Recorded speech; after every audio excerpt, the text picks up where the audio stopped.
Rebonjour tout le monde, bienvenue à La Main qui baisse, le podcast qui parle des enjeux de la DPJ sans tabou, sans limite, toujours dans le respect de la loi, évidemment.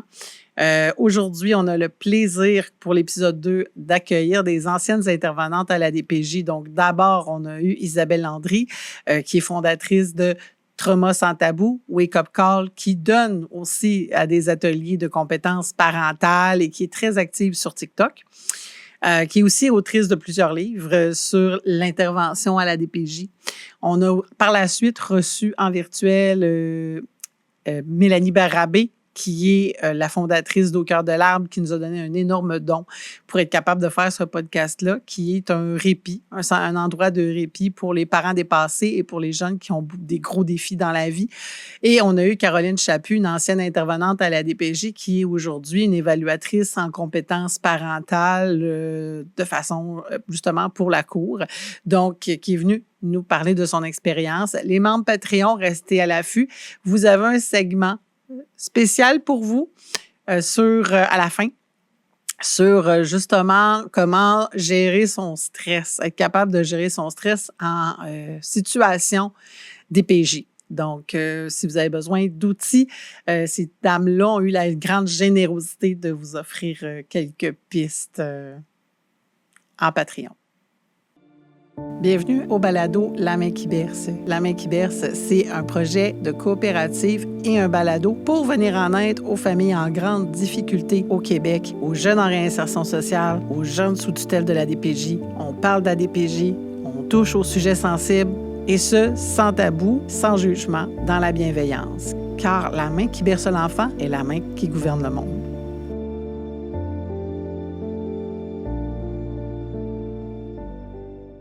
Bonjour tout le monde. Donc, Martine Pigeon de La Main qui berce. Aujourd'hui, au podcast numéro 2, on a une braquette d'intervenantes. Donc, on a un groupe d'intervenantes qui viennent. Il y en a en virtuel, il y en a en présentiel. Et on touche à l'enjeu de l'intervention en milieu DPJ. Donc, on va vraiment aborder tout. On va faire un survol de la situation actuelle et peut-être voir un petit historique rapide si on est capable. Pour les membres Patreon, vous savez que vous allez avoir un extra à la fin de cet épisode-là qui va être des ateliers donnés par Mélanie Barabé sur comment gérer le stress quand un DPJ est dans ta vie et aussi quoi faire quand tu es un parent dépassé pour éviter les traumas. Donc, aujourd'hui, on a en première partie Isabelle Landry, qu'on connaît avec Trauma sans tabou, qui est aussi cofondatrice des Manteaux rouges. Donc, elle va venir nous parler de son parcours et aussi de son travail d'intervenante. 17 ans à la DPJ de Montérégie. Montérégie, j'allais dire Mauricie. C'est Montérégie, donc Granby et tout le... Granby n'est plus considéré Montérégie, c'est Estrie depuis 2016. Hein? Ah oui, ouais. C'est rendu Estrie. OK. Ouais, c'est ça. Moi, mais Montérégie, là, Longueuil, tout ça, la 30. Bref, ouais, c'est ça, on va dire affaire 30. Bonjour, bienvenue Isabelle. Bonjour, merci. Fait que, bref, je vais te laisser un peu te présenter, que tu expliques un petit peu ton parcours de vie et aussi, qu'est-ce qui t'a amené à devenir intervenante à la DPJ pour que les gens te connaissent un peu mieux. Pour ceux qui ne savent pas qui est Trauma sans tabou et les Manteaux rouges aussi, là. Oui, en fait, en premier lieu, je suis une enfant de la DPJ. Hein, puis j'ose le dire. J'ai pas toujours osé le dire, hein, je vais être honnête, je l'ai caché très, très longtemps, plusieurs années. Mais en étant un enfant de la DPJ, c'est sûr que j'ai toujours été fascinée par ce monde-là. J'ai été éduquée au travers d'une famille d'accueil et de plusieurs autres, tantes, oncles, tout ça. T'sais. Fait que c'est sûr que j'ai toujours joué là-dedans, puis en grandissant, je constatais que moi-même, j'avais des difficultés à plusieurs niveaux. Et ça m'a grandement dérangée quand j'étais, par exemple, avec mes amis adolescents. Je voyais qu'ils connaissaient des choses que moi, je savais même pas de quoi ils parlaient encore, là, tu sais. Puis ça m'a dérangée. Puis au plan émotionnel, au plan relationnel, bon. Fait que... Puis j'ai eu mon enfant aussi, mon premier enfant, parce que je suis maman de 5 enfants, et j'ai eu mon premier à 15 ans. Je suis une jeune maman. J'étais une jeune maman. Et puis tout ça m'a amené à vouloir comprendre pourquoi tout tous les enfants qui sortaient de chez mes oncles, ma tante ou de chez ma mère étaient maganés. Pourquoi ces enfants-là étaient incapables d'avoir un parcours similaire à un enfant qui était éduqué avec son papa et sa maman?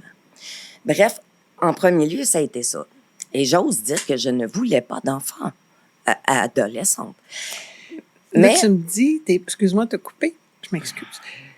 Tu me dis que les enfants qui sortaient de chez ta maman ou de chez ton oncle, ta tante, est-ce que c'était quoi? C'était-tu parce que la DPJ les chercher ou est-ce que c'était parce qu'ils étaient famille d'accueil? Ils étaient famille d'accueil, oui. OK. Ils étaient toutes familles d'accueil. Là. J'avais vraiment le réseau de familles d'accueil, moi, chez nous, ma mère, ma tante, comme je dis. Bon. Fait que, tu sais, on a toujours baigné. Depuis ma naissance, je baigne avec la DPJ. C'est sûr que moi, quand j'ai décidé, rendu une vingtaine d'années, de reprendre mes études et de m'en aller vers le travail social, j'avais dans l'idée de sauver tous les enfants, tu sais, comme la majorité des jeunes qui sortent du cégep, là, tu sais. Par contre, rapidement, je me suis rendu compte que c'était un défi colossal, qu'on avait plus ou moins d'espace où s'exprimer sur vraiment ce que nous, on observait ou on voyait. C'est sûr que depuis la fusion, hein, moi, ce que j'ai vu année par année, j'ai vu la dégradation de la qualité de service offert en intervention par les intervenants. Puis, je pense que au ministère, il y avait juste mal gagé la fusion, à quel point ça ferait mal au réseau de la DPJ. Parce qu'avant, c'était un réseau qui était unique. Par la suite, quand on a fusionné, les vieux de la vieille, pour le même salaire, pouvaient quitter vers l'hôpital, CLSC, CHSLD, tout ce qui était du réseau de services santé sociaux. Maintenant, à la DPJ, tu as l'opportunité d'aller appliquer ailleurs. Oui. Qu'est-ce que ça a fait? Pour le même salaire, les intervenants ont décidé de quitter, puis ça a fait des chaises vacantes. Puis ça, je sais pas pourquoi personne n'avait gagé ça, là. Parce que si tu as le choix de travailler pour le même salaire, Martine, à DPJ ou au CLSC, en fin de carrière, le choix, il est facile à faire, là. Oui, bien, les interventions doivent être moins musclées, peut-être. C'est moins d'écolos au CLSC, peut-être. On est peut-être plus dans le suivi. Tout à fait, parce qu'au CLSC, c'est souvent, on va référer, hein, c'est de l'aide psychosociale aussi, mais plus de premier... fait que quand tu vas...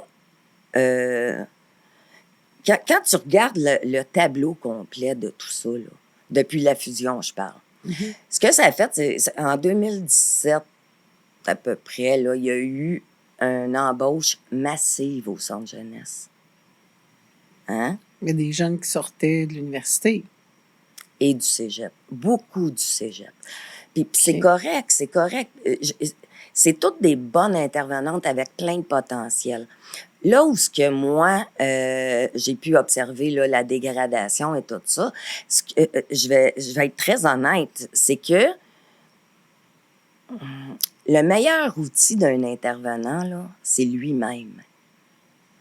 Lorsqu'un intervenant n'a pas d'expérience de vie, qu'il a juste sa théorie, les services peuvent-ils être nuancés ou vont rester protocolaires? Et là, la problématique, on la voit, là. T'es d'accord avec moi? On la voit, là. Moi, je reçois des messages, c'est incroyable. J'ai lu des rapports.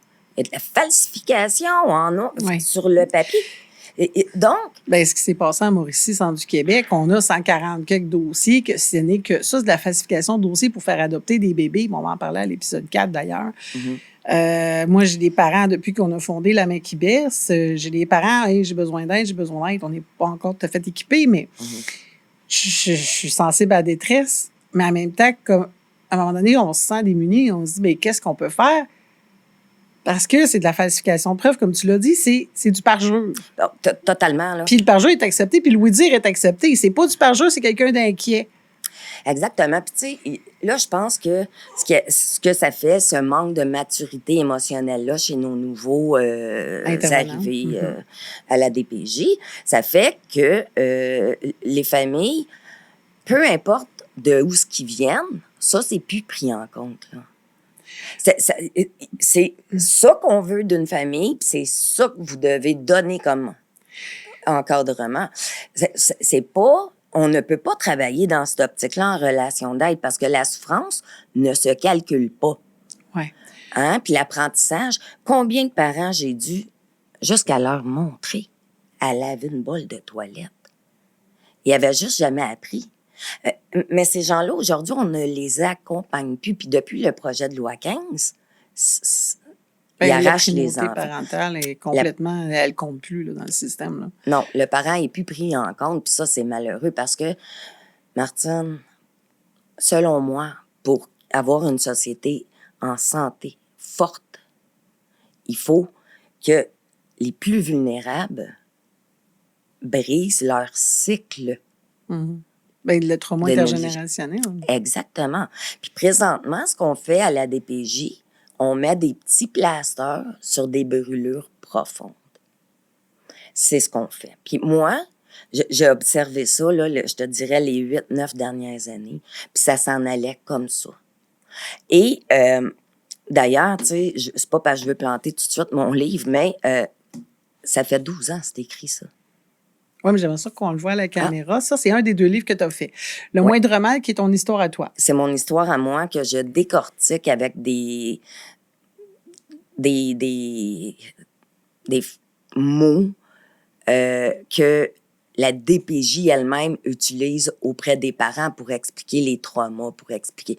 J'ai utilisé, celui-là, c'est le moindre mal. J'en ai un, c'est Placé un jour, traumatisé pour toujours.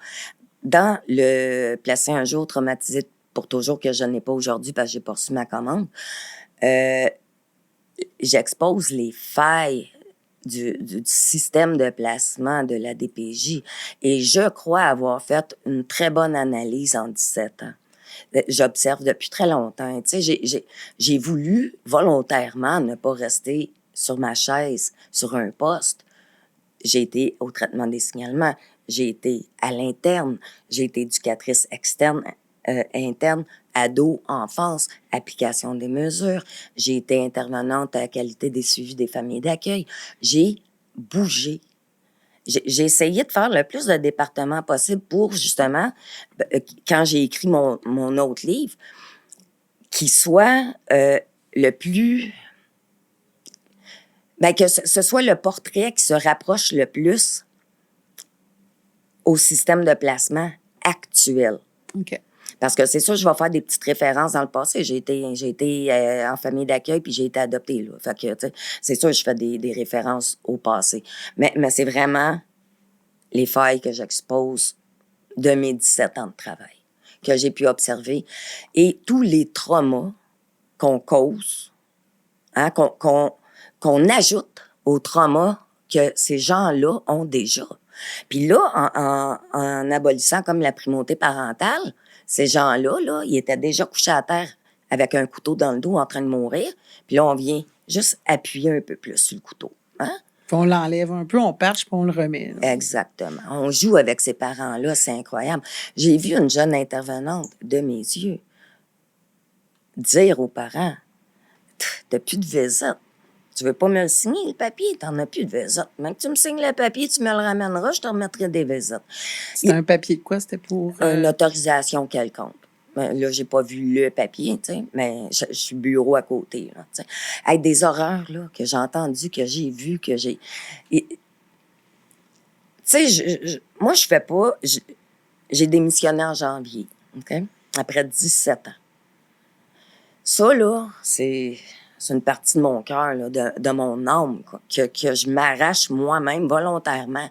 Jamais de ma vie, je pensais finir mes jours, moi, à DPJ, tu sais. Il y a quelqu'un qui m'a dit l'autre fois, par exemple, qui m'a fait réfléchir, puis il m'a dit, pourquoi tu as été retravaillé pour ton abuseur? Parce que moi, j'ai été abusée toute mon enfance, jusqu'à temps que je quitte le foyer d'accueil. Là, t'sais.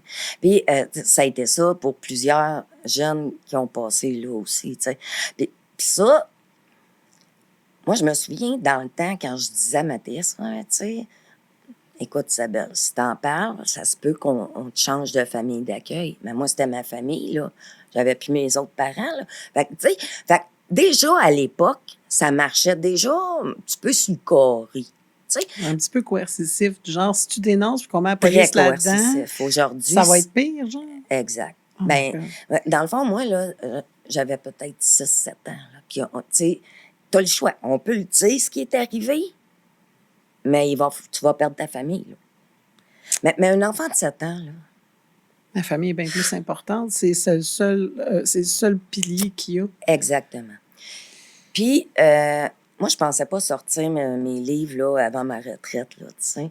Bon, pourquoi présentement je fais ce que je fais? C'est que si personne ose parler de comment le système fonctionne à l'interne présentement, jusqu'à où ça va aller, là? Avec le tribunal unifié, avec les nouvelles lois là, qui sortent pour les parents qui vont avoir des enfants, ça s'en va où? Ouais, le tribunal unifié, il faut en parler pour pour les spectateurs. C'est qu'on va mettre ensemble la DPJ et le droit de la famille. Et le Donc, droit- c'est le même juge qui va présider une histoire de garde partagée et de fixation. Du début à la fin de l'histoire parentale. Fait que si le juge trouve que c'est un cas DPJ parce que les parents ont l'air à s'ostiner pour la pension, ben là, on est rentré dans un autre game. Exactement. Tu vois-tu où ce que ça va? Les gens, présentement, là, ils sont pas encore conscients de ça, parce que là, ça n'a pas encore commencé. Non, parce qu'ils montrent ça comme une bonne chose. Ben oui, c'est moins de bureaucratie, moins de délais.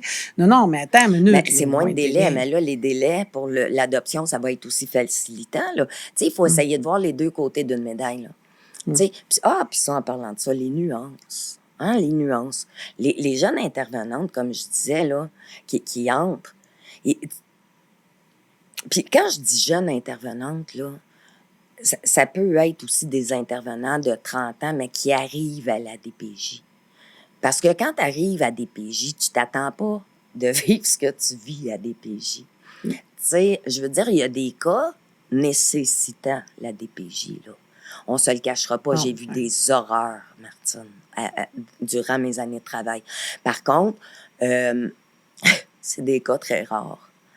Tu sais, je veux dire, là, il n'y a aucun motif présentement qu'il y ait autant d'enfants placés, là.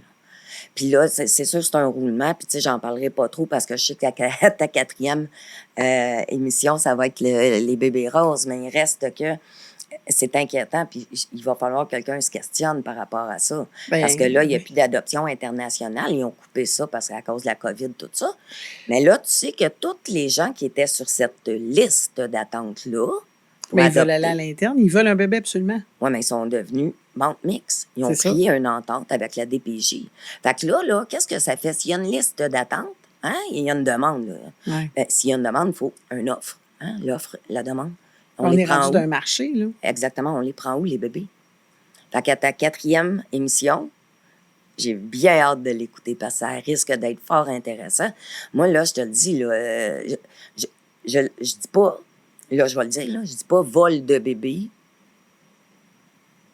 mais ça commence à ressembler à du trafic, là. Moi, ça me fait penser depuis des années, j'en parle un peu depuis 2020. Ce qui m'effraie, c'est quand on regarde à l'international, je ne voulais pas aller là, mais je pense que c'est important.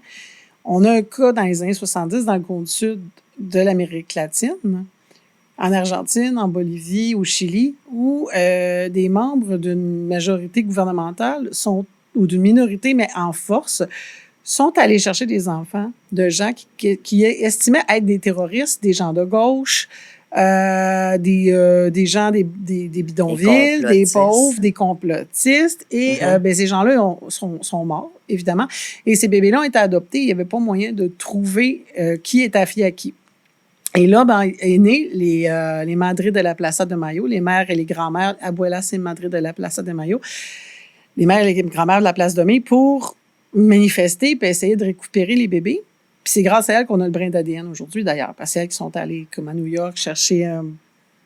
New York ou une autre place aux États-Unis, chercher des spécialistes, parce qu'avant, on avait juste le code génétique pour dire... Pas le code génétique, je veux dire le groupe sanguin. Le groupe sanguin. Donc, le groupe sanguin, si t'es haut puis je suis haut, ça dit pas grand-chose, on n'est peut-être pas affiliés, là, tu sais. Mais là, je me dis, aujourd'hui, on les tue pas. Au Québec, on ne tue pas personne. En tout cas, on n'a pas mis personne dans le béton, on les a pas garochés dans le fleuve à essayer de trouver un requin du Groenland. On fait pas ça. C'est vrai qu'on fait pas ça. Quoique, les Amérindiens, là, les Autochtones, on en a trouvé des centaines là, d'enterrés là, derrière des églises puis tout ça. Là. Oui. Fait qu'on le fait. Oui. C'est juste que c'est ça. C'est ça que les gens doivent comprendre. Tu sais, je veux dire, monsieur, madame, tout le monde est bien dans sa petite vie, puis il veut pas être dérangé, puis c'est correct, là, tu sais. Je veux dire, j'ai été des années, là, comme ça, puis tant que tu te frappes pas au mur de ce monstre-là, là, Tant qu'il vient pas cogner chez vous, là, c'était pas. tu peux pas comprendre. Ouais. Tu peux pas comprendre. Ça, c'est quelque chose que si on ne règle pas là, c'est les prochaines générations qui vont en payer le prix. Puis je trouve ça malheureux. Parce que moi, je vois l'affaire s'en venir, là, juridiquement, familial, DPJ, les lois se referment, tout ça.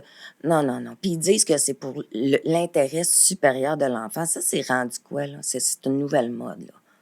L'intérêt supérieur de l'enfant, là, c'est d'être avec ses parents. Mais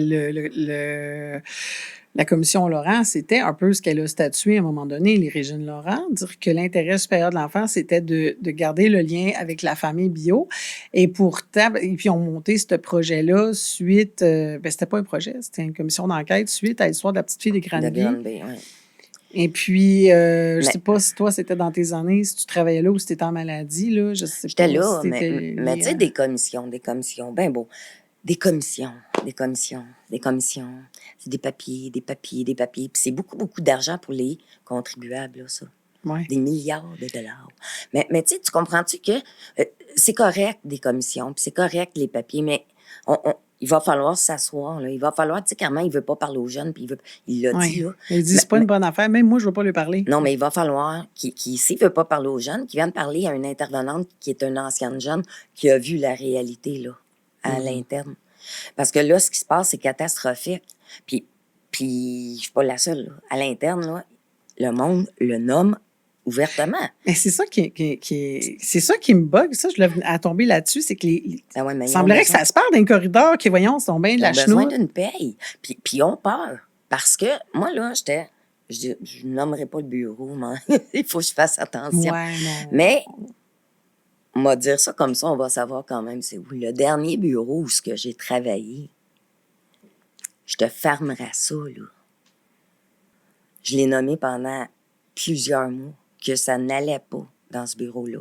Que tel ou tel, là, il scrapait des vies, des enfants et des familles complètes. Que tel, là, il ne devrait pas avoir de diplôme parce que là, il faut que je reprenne sa job. J'ai tout nommé. Puis tu sais ce qu'on me disait? Isabelle, c'est pas ton département parce que là, moi, j'ai fini au suivi des familles d'accueil. Puis là, je parle de l'application des mesures. Puis il me disait, c'est pas ton département. T'as rien à faire puis t'as rien à dire là-dedans. Comme réception des signalements ou enquête, ça, ils ne voulaient pas trop que tu ailles là-dedans, dans le fond. Donc, on invente deux départements, là. Ceux qui reçoivent les signalements, ceux qui enquêtent, vont faire des suivis dans les familles bio. Moi, dans le fond, c'est que là, j'étais au suivi des familles d'accueil. Oui. Fait que là, toi, tu étais censé avoir des œillères puis regarder juste tes familles d'accueil. OK. Mais les jeunes qui sont placés dans moi, je dis mes familles d'accueil, c'est pas mes familles d'accueil, mais je les aimais beaucoup, certaines. Puis les jeunes qui sont placés là-dedans, c'est l'application des mesures qui les gère. Fait que oui, j'ai mon mot à dire, tu comprends-tu? Oui, ça débouche chez vous. Hein? Puis non, là, ça, non, fallait rien que je dise, fallait pas.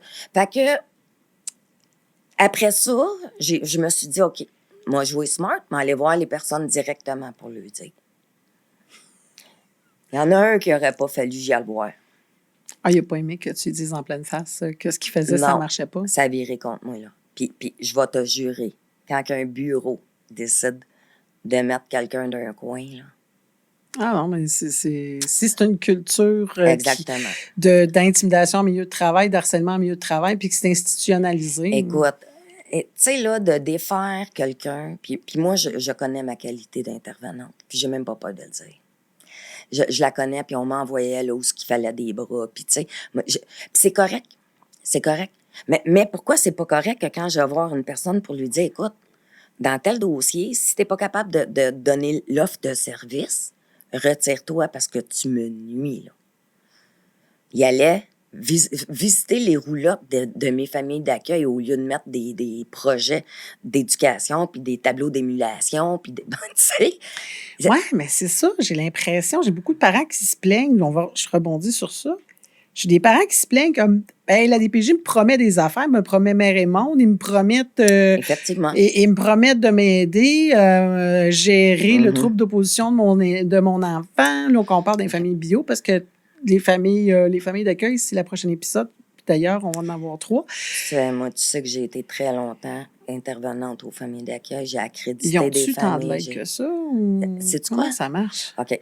Famille d'accueil, là, si elle est pourrie, là, on va l'aider. On va l'accompagner à être moins pourrie avant de la fermer si elle est vraiment trop pourrie. Alors qu'elle devrait être comme tire la plug parce que c'est une boîte à cash, mettons. Boîte à cash. Alors que ça devrait être que tant que je mette 18 heures de bras de jus, puis être là 2 heures par semaine ou par 2 semaines, Pas voir d'amélioration. pour voir un petit peu d'amélioration, perso, Ouais. j'aime mieux donner ce bras de jus-là à mes parents bio. Oui, Puis ne ou pas traumatiser l'enfant en le déplaçant. ou à d'autres familles T'sais. d'accueil ou des banques mixtes qui mériteraient d'avoir cette aide-là là, avec des problématiques. Mais les bonnes, tu sais, il y a d'excellents milieux d'accueil, là. Hein, il Ouais. ne faut pas se tromper, là. Tu sais, c'est sûr que là, moi, je vais régulièrement parler des choses qui sont négatives. Mhm. Parce que c'est ça qu'il faut qu'ils changent. Ouais. Puis je vais t'avouer que les 6-7 dernières années, Ça empire. les médias doivent travailler fort pour cacher des choses, là, parce que des fautes professionnelles, là, il y en a plus. Puis l'immunité, Ouais. c'est un pouvoir beaucoup trop grand pour les intervenants qui sont présentement sur le plancher, là. Ils savent pas quoi faire avec. Ils font n'importe quoi. Mhm. Ils menacent les parents. Ils menacent les enfants. Ben, ils peuvent carrément mentir devant un juge, donc faire un parjure. Mhm. Puis j'ai l'impression que le juge va les excuser en disant ouais, mais là, à la langue, il a fourchu, puis elle est inquiète. Es-tu inquiet quand tu mens? Exact. Non, ils savent très bien ce qu'ils font. Puis souvent, c'est quand ils sont pris souvent au pied du mur ou que la famille va appeler souvent la chef ou faire porter des plaintes. Ou là, tu sais, là, écoute, là, il faut qu'ils se reprennent. Fait que là, ils vont en donner un peu. Mais c'est la loi. En tout cas, moi, dans le dernier bureau où j'ai travaillé, c'était la loi du moindre effort. OK. C'est comme on y va, L'éducateur puis on jouait sort au l'enfant. PlayStation dans son bureau. Ouf. Puis moi, je me battais avec les familles pour mettre un encadrement à ces jeux vidéo. Tu sais. Ouais, Quand mais Fait que, tu comprends? S'il y a un mot que je peux dire qui pourrait remplacer DPJ, pour terminer, là, ça serait incohérence. oui. Mais toi, justement, en terminant, là, pour toi, c'est quoi l'avenir de la DPJ? Qu'est-ce qu'il faut qu'il change, mettons, si on le dit en quelques mots, là, mettons, en 3 minutes? Là? Premièrement, que le criminel retourne aux policiers. Parce que nous autres, on n'est pas enquêteurs, là. Non, puis je pense qu'il y a des femmes qui se font, les jeunes intervenantes qui se font influencer. Là, Mais papa, il est beau, mais il est pédophile, mais il est beau, oui, papa. c'est même arrivé dans ma propre famille. Fait que... Papa était beau, mais pédophile, genre? Non. Non. Il était pas beau, mais... Non, pas pédophile. Il est très beau, OK. puis il prend de la... Puis il a encore ses enfants. Là, OK, mais... tu sais, c'est ça. Mais c'était de la violence psychologique. Fait que, tu sais, c'est correct, ça passait. Tu sais, mais il reste que ils ne font plus la différence entre... Puis, écoute, pour répondre à ta question, que le criminel retourne au criminel, premièrement. Deuxièmement, que l'immunité tombe. Moi, j'ai été 17 ans en DPJ, là. Puis j'aurais été 17 ans sans immunité. Je suis même pas inquiète. Fait que, elle sert à protéger des actes Immoraux. immoraux, Illégaux. mais légalement. C'est triste, hein? Ben, il y en a qui sont illégaux, mais qui Il y en a de qui plus en deviennent plus. légaux. Là. Ben, écoute, veut pas, c'est sûr que le juge qui accepte que l'intervenante parjure au tribunal, Tu sais, tant qu'à C'est moi, ils rendu sont légal. tous coupables. Là. Ils sont tous Ouais. aussi coupables. Tu sais, puis en même temps, moi, je pense que l'avenir de la DPJ, c'est de l'abolir. Je OK. pense pas qu'elle ait de l'avenir. Moi, je pense que la fusion a tué la DPJ. Puis là, il en faut une DPJ. On se le cachera pas. Il faut que quelqu'un, pareil, surveille les enfants. Parce que des parents timbrés, il y en a, puis il va toujours en avoir. Mais y en a-tu une majorité ou une Non. minorité? C'est une très faible minorité. Comme la petite à Green Bay. C'est peut-être une aux 5-6 ans. Tu sais, il y en a là, des cas, là, que, tu sais, comme les visites supervisées, c'est une autre affaire. Là, c'est utilisé pour n'importe qui, n'importe quand, n'importe comment. C'était pour l'échographe, pour l'observation, pas trouble de comportement, abus sexuel, abus physique, retour progressif. Non, là, c'est utilisé pour menacer les parents. Écoute, j'ai vu tellement d'incohérences et d'idioties, là, dans mes dernières années, là, que en janvier, j'ai volontairement coupé mon lien d'emploi. En même temps, je me suis coupé le cordon ombilical. Je trouve ça dur, là. Parce que, comme je te dis, moi, je baigne là-dedans depuis que je suis au monde. Puis c'était ma carrière, c'était ma fierté, Moi, j'adore l'intervention, mais il reste que n'importe qui de sain ne peut pas intervenir à la DPJ, là. Pas dans ce que c'est présentement, là. Fait que les bonnes se font écœurer un peu pour Ben, s'en aller. Ils partent en burn-out, des choses oui. comme ça. Ben oui. Ou T'sais, sinon, ils rentrent dans le moule, puis c'est de la coercition. Ou ils rentrent dans le moule, puis c'est ça, tu sais, je veux dire, puis la coercition, moi, j'en ai vécu directement de mon chef, là, me faire chapeauter par une fille que c'est moi-même qui avait formée à un retour de maladie. Tu sais, écoute, des horreurs, là, c'est comme ça. Fait que moi, je pense qu'il faut l'abolir puis qu'il faut la reconstruire sur des bases neuves. Puis avec l'aide de policiers et d'enquêteurs qui sont formés pour ça. Justement, en terminant, l'espèce de... Parce qu'on parle tout le temps de l'entente multisectorielle où la DPJ peut même te faire carrément planter une bonne investigation policière, que ce soit SQ, GRC, whatever. La DPJ dit non, c'est notre dossier, puis ils sont obligés de se retirer. Si Toi, c'est non, qu'est-ce c'est que tu fais non. avec ça? Écoute, il n'y a pas grand-chose à faire, puis c'est pour ça que je dis que là, il va falloir revoir tout le système, parce que, écoute, j'ai des mères, là, qui allent au poste de police parce qu'ils sont violentés, puis violentés, là. Ouais. Moi, je leur dis, allez au poste de police, portez plainte. Première question, êtes-vous suivi par la DPJ? Oui, on peut rien pour vous. Et j'ai ça décrit de la part d'un policier qui dit que c'est mieux de ne pas intervenir dans la code de DPJ. Ils mettent la santé et la sécurité de maman et de papa, parce que des fois, il y a des papas aussi violentés, en danger, en péril. Donc, notre système actuel est-il encore protégeant et sécurisant pour nos enfants? Il a l'air malade. Tu sais, quand t'es rendu que tu menottes un policier, ça va pas bien. Hein? On n'a pas le droit de parler. J'ai même eu mon nom dans une ordonnance. Hein? Parce que la maman, elle devait m'exiger de retirer les vidéos que j'avais mises sur mon TikTok Trauma sans tabou. Ben moi, j'ai dit qu'il m'envoie un papier à moi, là. C'est dans ton... Toi, mon maman, là, tu vas me dire, il y a moins de quoi faire? Non. Non. Mais mon nom est rendu dans les ordonnances parce qu'on me dit pas neutre. Je suis pas neutre, je suis lucide, effectivement. Puis tu sais, moi, j'ai passé là-dedans. Moi, je suis une enfant qui a été victime de la DPJ avant d'être intervenante pour la DPJ. Puis moi, là, ça venait tellement me confronter, là, que même mon chef, des fois, me disait « ça te joue dans les bébites? » Oui, ça joue dans mes bébites. Oui, pas parce que mes bébites sont pas réglées, parce qu'ils sont toutes réglées, vous pourrez voir là-dedans. Et ça, c'est un autre problème, parce que pour régler ces bébites, quand tu sors du système de la DPJ, tu pars de loin. Et comment tu veux que ces petits-enfants-là, qui n'ont jamais été écoutés seulement, comprennent quel mauvais mécanisme a été implanté dans leur enfance? Ça m'a pris toutes mes études, 5 enfants, 17 ans de carrière, le suicide de mon conjoint, la mort de mon petit-fils, puis un couple de 10 ans de violence conjugale. Puis toutes mes connaissances que j'ai aujourd'hui, là, je suis sûre qu'il m'en manque encore beaucoup. Avant d'être capable de nommer jusqu'à où la souffrance, elle va là, présentement, dans notre société, là. Tu sais, moi, je trouve... Il y a quelqu'un qui a dit dernièrement, « Ouais, tous les enfants de la DPJ qui se retrouvent dans la rue, puis ça, ben, posez-vous des questions. » Ils sont mieux dans la rue que dans le centre, ça va pas bien. Mais même pas juste ça. Pourquoi les jeunes qui sortent de la DPJ, ils n'ont pas d'éducation, ils n'ont pas capacité de socialiser? C'est là qu'il faut se poser les vraies questions.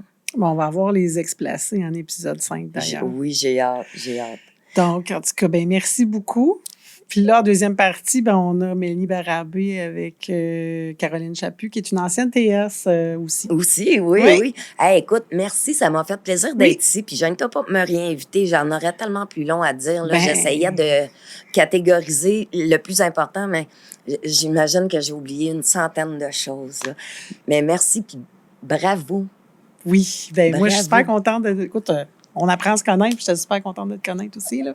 Oui. Puis, ben, on n'a pas eu le temps de parler des manteaux rouges. Fait que peut-être qu'en saison 2, la gang, si vous voulez avoir de l'information sur le mouvement des manteaux rouges, ben, écrivez-nous en commentaire en bas de cet épisode-là, dans YouTube ou Patreon, manteaux rouges. Et on vous invite aussi à vous abonner au site des Manteaux Rouges sur Facebook, YouTube, TikTok. Bien sûr, je vous invite à vous abonner aussi à mon site Trauma sans tabou, YouTube, TikTok, Facebook, X. Bref, à vous procurer mes bouquins. J'en ai 12 d'écrits. Donc, à vous de voir lequel vous plaira le plus. Puis un grand merci. Merci à toi. Donc, bonjour, bienvenue à la partie 2 de l'épisode 2 de La main qui berce. Comme j'avais dit, après avoir parlé avec Isabelle, maintenant, on a Mélanie Barabé et Caroline Chaput, deux travailleuses sociales. Mélanie, elle a eu son organisme, sa fondation un petit bout de temps aussi. Caroline Chaput, elle a sa pratique privée, je crois. Donc, bienvenue à vous deux. Je voulais justement parler avec des travailleuses sociales pour qu'on puisse parler de ce qui se passe à la DPJ, justement pour voir un petit peu les enjeux. Donc, si vous voulez me parler un petit peu de votre parcours chacune, je commencerai par ma gauche, donc c'est Caroline, puis ma droite, c'est Mélanie, donc Caroline en premier. Et puis, mon parcours professionnel? Oui, professionnel, personnel, on peut rapidement là, nous raconter un petit peu qui tu es, là, dans le fond. Oui, bien, je vais essayer de faire ça quand même rapidement. Donc, en fait, moi, j'ai complété une technique en travail social puis quand j'ai quitté, quand j'ai terminé mon DEC en travail social, j'ai débuté à la protection de la jeunesse. Donc, j'ai commencé comme intervenante en mai 2008. Puis, dans une optique de vouloir devenir chef de service éventuellement et devenir même DPJ, c'est vraiment ce que je m'étais donné comme objectif. J'étais allée faire mon bac en travail social parce que c'était le seul moyen de pouvoir y arriver, c'était d'avoir un baccalauréat. Donc, j'ai débuté mon bac enceinte de mon garçon et je l'ai terminé enceinte de ma fille en décembre 2015. Donc, à partir de là, j'ai commencé à travailler parce que l'ensemble de ma carrière, là, je l'ai faite une bonne partie là, à la réception, traitement des signalements. J'ai fait une année là, de visite supervisée avec ma technique. Puis une fois que j'ai complété mon bac en travail social, j'ai été à l'évaluation orientation pendant quelques années là, avant de décider de quitter pour me lancer dans la pratique autonome. Puis depuis 2 ans, je dirais, je suis à temps plein là, dans mon objectif là, de lancer une entreprise de mon entreprise qui est d'offrir des services là, pour les parents avec des conflits sévères de séparation. Je me suis spécialisée dans ma pratique à l'évaluation quand j'étais en protection de la jeunesse. Je m'étais retrouvée à prendre ces dossiers-là parce que c'était ceux qui m'animaient le plus. Je prenais les autres dossiers, là, on n'avait pas le choix de toute façon. Mais fait que quand j'ai décidé de quitter la protection de la jeunesse, pour moi, c'était d'une évidence que je m'enlignais vers les conflits sévères de séparation parce que c'est ceux qui me touchent le plus.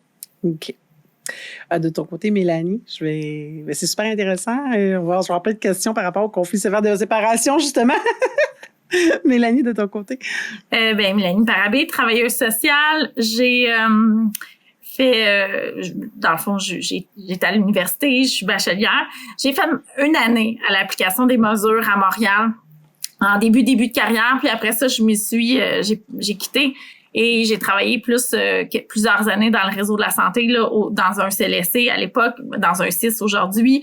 Je me suis un peu promenée dans plusieurs départements, mais les dernières années, j'étais en enfance, famille, jeunesse et j'étais aussi plusieurs années là, intervenante pivot avec tous les enfants qui ont des besoins particuliers, troubles du spectre de l'autisme, déficience physique, déficience intellectuelle. Bref, j'étais intervenante pivot. J'ai quitté le réseau en 2019. Depuis ce temps-là, je suis en pratique privée. Je me spécialise experte des parents dépassés, donc tout ce qui est épuisement parental, tout ce qui est habileté parentale, tout ce qui est réalité familiale, c'est mon expertise. J'ai moi-même fait un épuisement parental ayant deux enfants, des filles. En 2017, j'ai fondé un organisme communautaire pour offrir des services de répit dans ma région. Ça s'appelle Au cœur de l'arbre. Bref, pendant 8 belles années, on a offert des services de répit. L'organisme est plus en dissolution présentement par manque de financement, mais on a très sensible à l'épuisement parental, donc j'en ai fait un organisme. J'ai malheureusement vécu avec la mauvaise expérience d'avoir la protection de la jeunesse 2 ans dans ma vie comme maman parce que, bon, ayant un enfant, des filles, il est arrivé des situations qui ont été signalées, puis j'ai dû un peu faire face là pendant 2 ans à la protection de la jeunesse. Donc, j'ai aussi une expérience personnelle par rapport à cette situation. Justement, Caroline, je voulais embarquer tout de suite sur le conflit sévère de séparation. J'ai l'impression qu'il y a peut-être beaucoup de choses qui rentrent dans le conflit sévère de séparation à la DPJ. Des fois, c'est de la violence conjugale qu'on va mettre ce code-là. Dans le fond, là, qu'est-ce qui fait qu'on met conflit sévère de séparation au lieu de mettre, mettons, je sais pas, moi, juste une séparation tout court, là. Des fois, c'est juste parce que c'est triste puis tout le monde a de la peine, tu sais. Donc, qu'est-ce qui fait ça rentre dans le conflit sévère, là, en tant que tel? C'est tout est une question d'interprétation de la loi. En ce qui concerne la violence conjugale, tu sais, c'est un sujet qui est extrêmement délicat, mais si tu parles avec mes collègues de travail qui, elles aussi, réalisent des expertises psychosociales, malheureusement, il y a un aspect où il y a de la fausse violence conjugale, ce qui vient malheureusement minimiser la vraie violence conjugale. C'est-à-dire qu'il y a des situations où on a accès à des parents qui vont inventer de la violence conjugale, Okay. puis c'est une forme de violence familiale quand on invente de la violence conjugale parce que derrière cet aspect-là, il y a l'intention de nuire à la relation d'un parent avec l'enfant, ce qui s'apparente à un comportement d'aliénation parentale. Donc, il y a cet aspect-là. Donc, quand la DPJ arrive, s'il s'agit d'une situation de violence conjugale, on va le rentrer dans le 38C ou dans le 38E, tout dépendamment. Puis là, mais c'est un peu loin, là, mais t'as exposition à la violence conjugale ou exposition à la violence familiale. Donc, quand on se retrouve dans une situation où on le sait que c'est très clair qu'il y a eu violence, on va pas mettre ça dans mauvais traitement psychologique, conflit sévère de séparation. On va le mettre vraiment dans exposition à la violence conjugale. C'est des risques de négligence. Je m'excuse, je suis un peu perdue dans mes alinéas. Ça fait un bout de temps que je les ai pas relus. Mais ce qui fait qu'on va le mettre dans conflit sévère de séparation, c'est qu'il y a vraiment un conflit entre les parents. Puis c'est rarement seulement un ou seulement l'autre. C'est souvent des cas hybrides. C'est-à-dire que même si on a un parent qui adopte des comportements aliénants, l'autre parent qui est victime de l'aliénation parentale va lui aussi contribuer au conflit malgré lui. Parce que souvent, il va être en réaction aux mensonges de l'autre. Puis dans ses réactions, il devient inapproprié. Donc, ce qui fait que ça alimente le conflit. Donc, c'est ce qu'on appelle un conflit sévère de séparation. Puis on va pas parler de conflit sévère de séparation généralement dans les 2 premières années de séparation. Dans les 2 premières années, là, on dit que les parents, la famille est en période d'adaptation, donc c'est tout à fait normal qu'il y ait des conflits. Mais quand ça commence à perdurer dans le temps et que chacun alimente le conflit, c'est là où on va vraiment le mettre sous l'alinéa conflit sévère de séparation. Donc, il y a une distinction à faire. OK. Est-ce que ces temps-ci, là, c'est sûr que vous avez brisé votre lien d'emploi depuis quelque temps, mais est-ce que vous avez l'impression que c'est un peu plus un terme qui est utilisé plus facilement ou non? C'est utilisé toujours un peu de la même manière, d'après ce que vous entendez dans les nouvelles ou par des confidences ou non? C'est toujours utilisé un peu de la même chose selon vous? J'ai comme l'impression qu'ils tentent, parce que moi j'ai encore des amis dans le réseau, j'ai comme l'impression qu'ils tentent d'adapter un peu leurs interventions parce que ça commence à devenir de plus en plus présent et de plus en plus important. Moi, tu sais, c'est sûr que je baigne là-dedans au quotidien. Donc, tu sais, il y a vraiment tu sais, c'est un continuum, le conflit sévère de séparation. Là, c'est pas tout noir ou tout blanc. Il y a beaucoup de zones grises, il y a beaucoup d'étapes. Tu sais, avant d'en arriver à de l'aliénation parentale, puis à une rupture du lien, là, il y a beaucoup de choses qui se sont passées avant. Mais est-ce qu'ils utilisent encore? Mais moi, ce que je peux vous dire, en tout cas, c'est quand j'y étais, puis que j'avais un parent qui adoptait des comportements aliénants, qui était vraiment ou qui avait été en mesure d'aliéner l'enfant parce que l'enfant avait décidé d'une rupture de lien avec l'autre parent. Moi, j'appelais ça des attitudes parentales non appropriées. On était dans de la négligence parentale.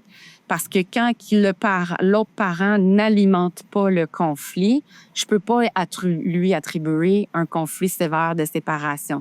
Mais c'est ma façon de lire l'article de loi. C'est pas tous mes collègues qui le lisaient de la même façon.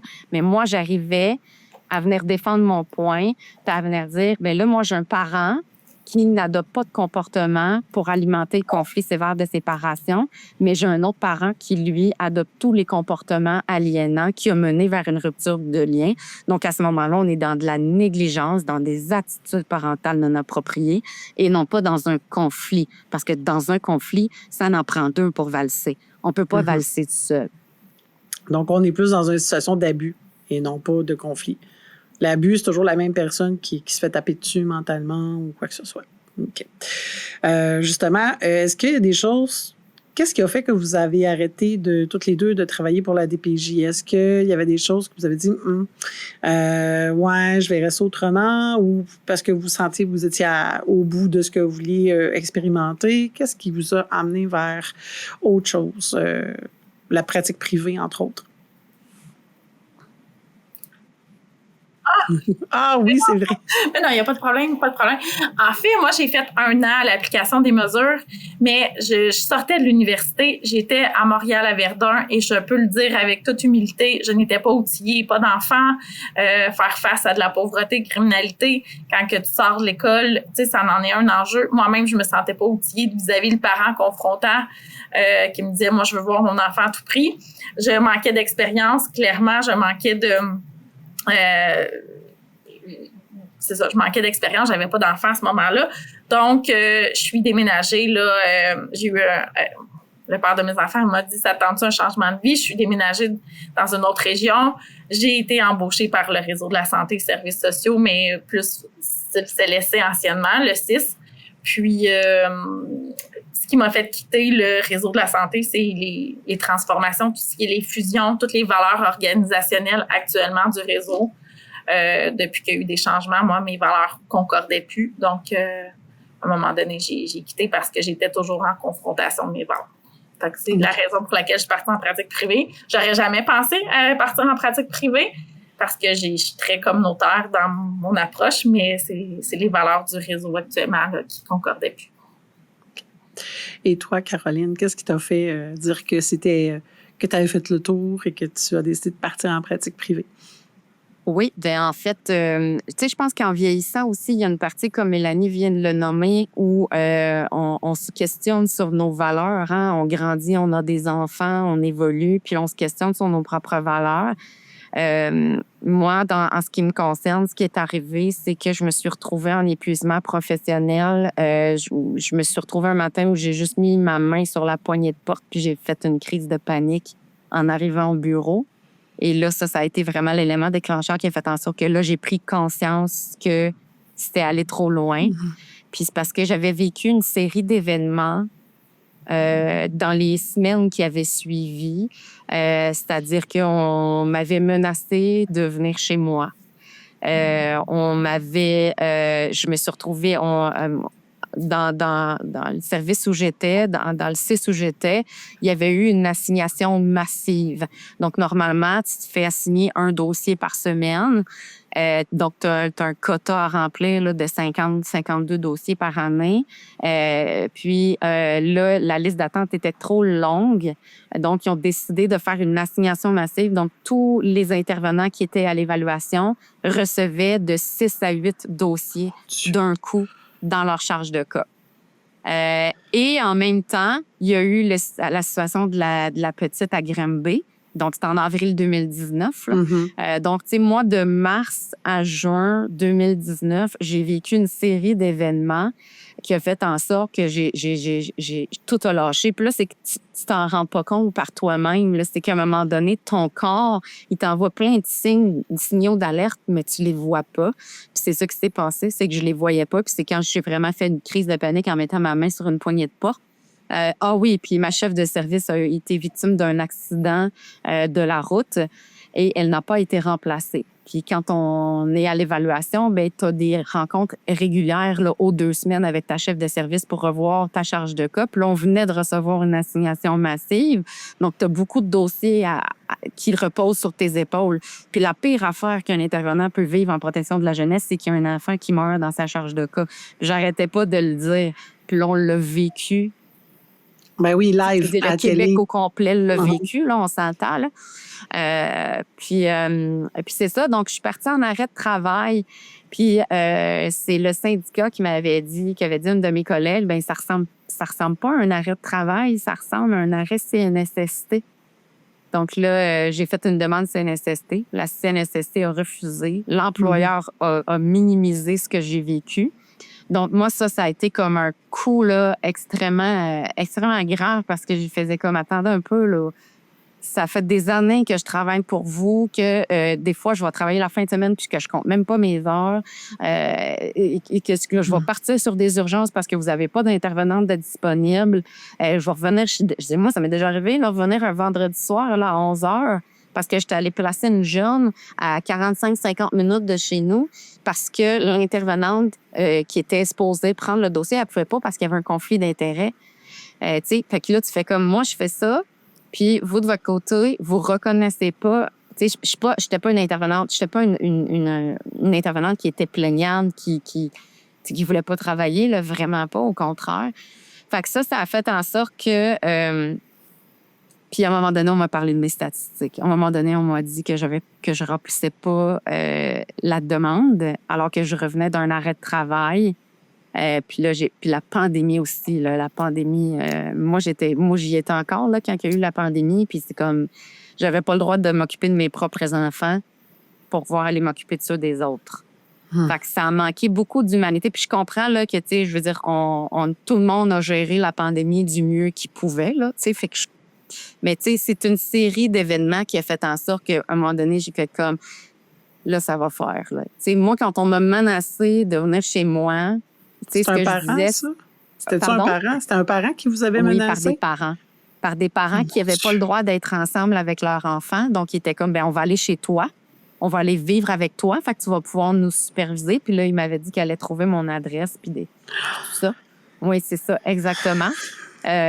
Puis après ça, en tout cas, je vais éviter les détails, là, mais tout ça pour dire que moi, je l'ai toujours dit, moi, j'ai fait le choix de travailler à la DPJ. J'ai fait le choix de prendre le risque à tous les matins parce que c'est un risque, on le sait quand on travaille à la DPJ. C'est un risque qu'on prend pour notre propre sécurité.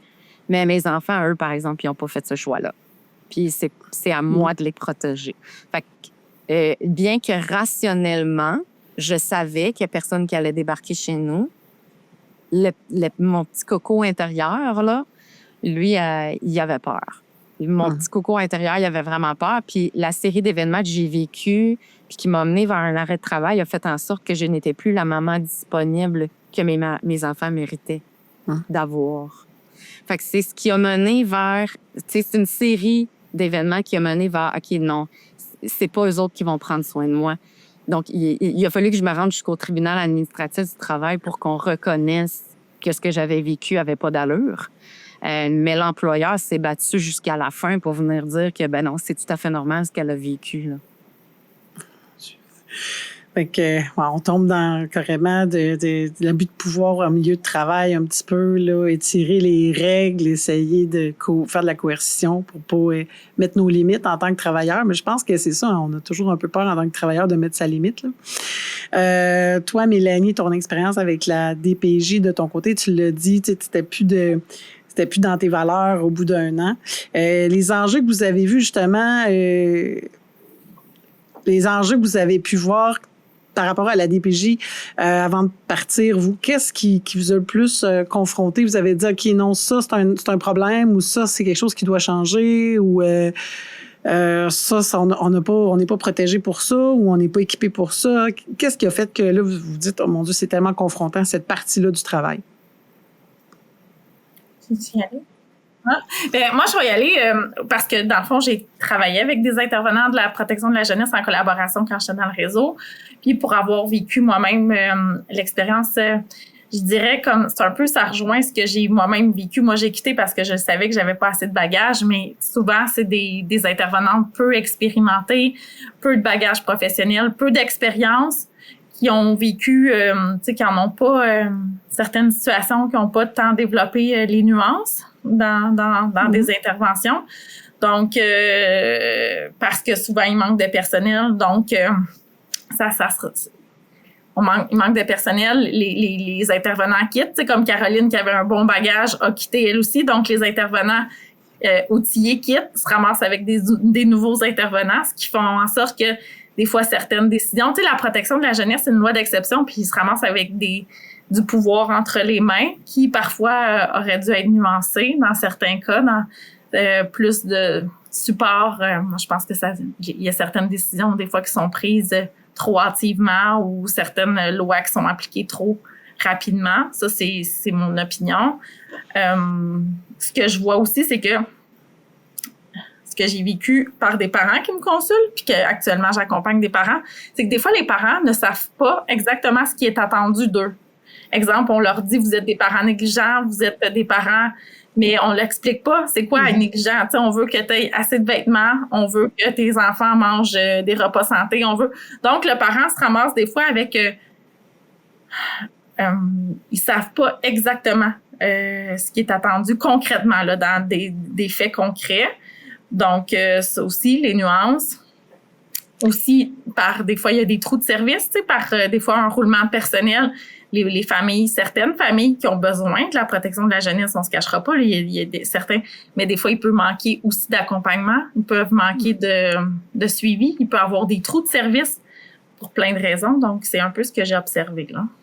Tu veux compléter, Caroline? Oui, bien, en ce qui me concerne, le majeur en protection de la jeunesse, c'est qu'ils ne prennent pas soin de leurs employés. Puis, je suis pas en train de dire que c'est comme ça partout. Je pense qu'il y a des équipes de services avec des chefs de service qui sont en mesure de le faire ou qui font de la magie avec le peu qu'ils sont capables de faire, là, parce qu'ils n'ont pas beaucoup de moyens. Parce que la société, évidemment, on veut payer moins de taxes. En payant moins de taxes, mais là, il faut couper. Là, en ce moment, regardez, ils veulent couper dans l'éducation parce que là, on manque d'argent. Fait que là, on va couper dans l'éducation, mais on coupe toujours là où ce que c'est le plus important, finalement. La DPJ, la santé, l'éducation. C'est là où on coupe, où on ne devrait pas couper. Parce que si on offre des services qui sont adéquats, qui sont appropriés à tous ces petits enfants-là, on leur donne plus de chances d'être des bons payeurs plus tard.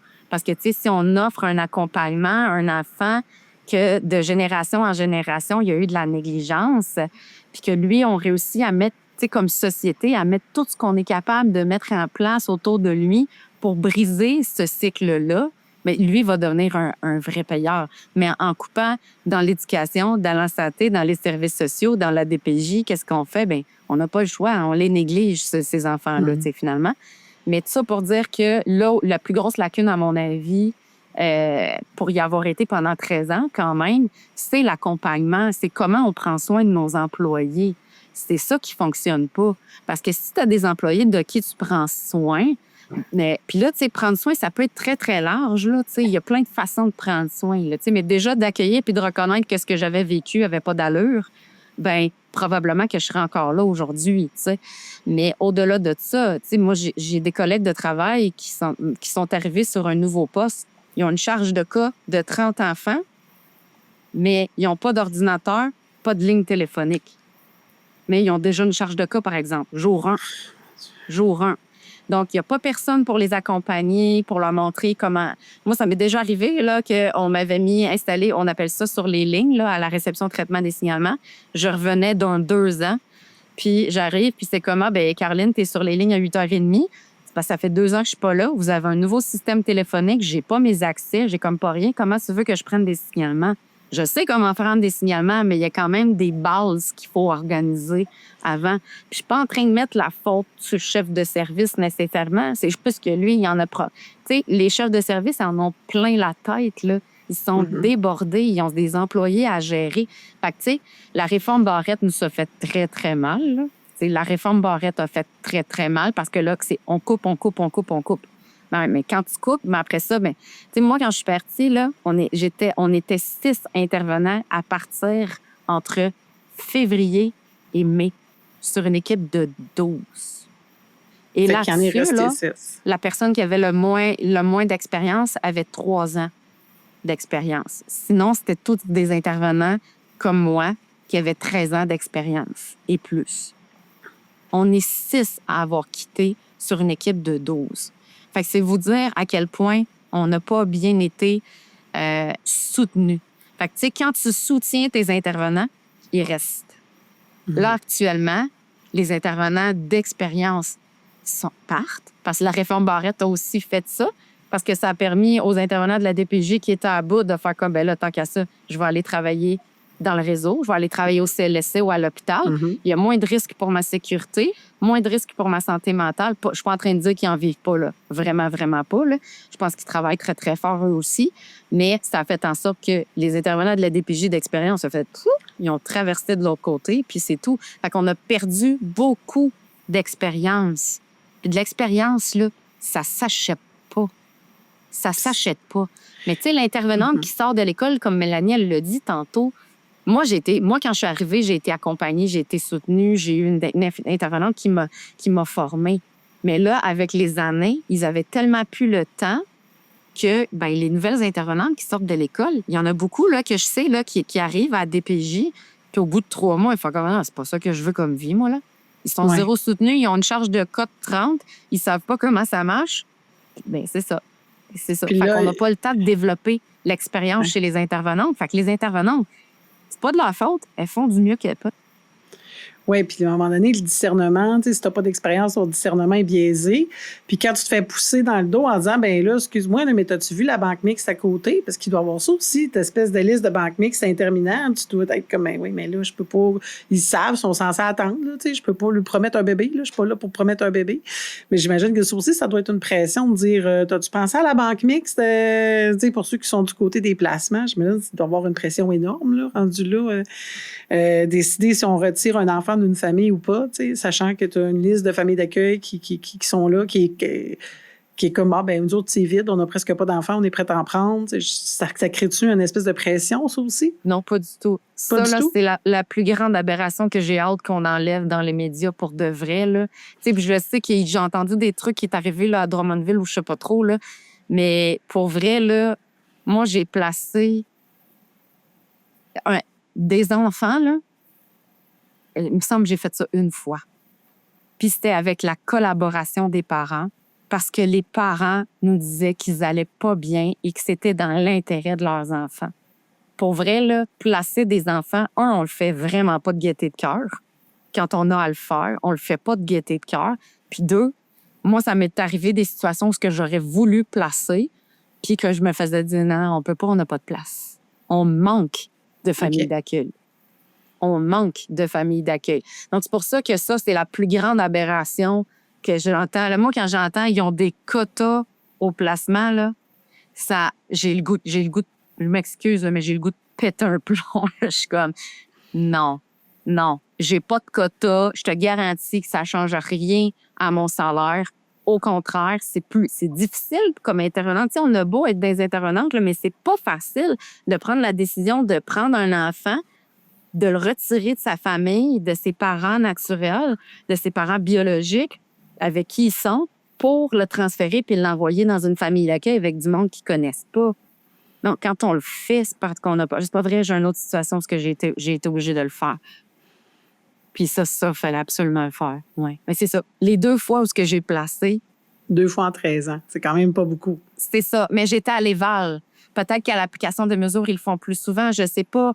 Mais pour être bien honnête, moi, ça m'est pas arrivé souvent. C'est 2 fois en 13 ans. Mais il y a une bonne partie de ma carrière, j'ai été à réception traitement des signalements. Là, donc, on place pas d'enfants dans ce temps-là. Là.